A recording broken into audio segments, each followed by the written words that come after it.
Super, mister bhajan super. మరొకసారి మనకి Venky type comedy అంతా కూడా ఎలా చూపించారో, ఒక ఎంటర్టైన్మెంట్ అంటే ఒక కామెడీ అని కాదు, ఫుల్ రవితేజ గారి మూవీ అంటే మనం ఏదైతే ఎక్స్పెక్ట్ చేసి వెళ్తామో అన్నీ కూడా దీంట్లో ఉన్నాయి.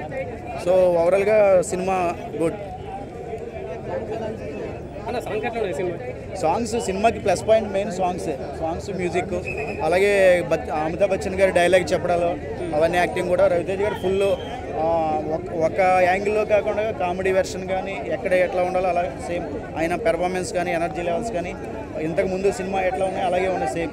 హరిశంకర్ గారు రైటింగ్ చాలా బాగున్నాయి, డైలాగ్స్ బాగున్నాయి, ఒక నిజాయితీ ఆఫీసర్ ఎలా ఉండాలని చూపించారు.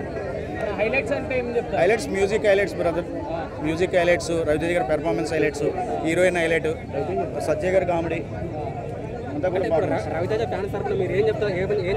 Cinema it's a family entertainer. అందరూ ఫ్యామిలీ సమేతంగా చూడొచ్చు. Good message movie. అంటే ఆస్తులు కూడగట్టుకోవడం కాదు, నలుగురు ఆప్యాయత గల మనుషుల్ని పోగొట్టుకోవడం అనేది. అంటే ఎక్కువ ప్రజెంట్ ట్రెండ్స్లో అంతా ఆస్తుల మీదే పరిగెడుతున్నారు కదా, సో ఆస్తులే కాదు నలుగురు మనుషులు కూడా మనం కూడగట్టుకోవాలన్నది ఒక పాయింట్. ఓవరాల్గా ఎంత ఇవ్వచ్చు సినిమా రేటింగ్? 9 out of 10. 9.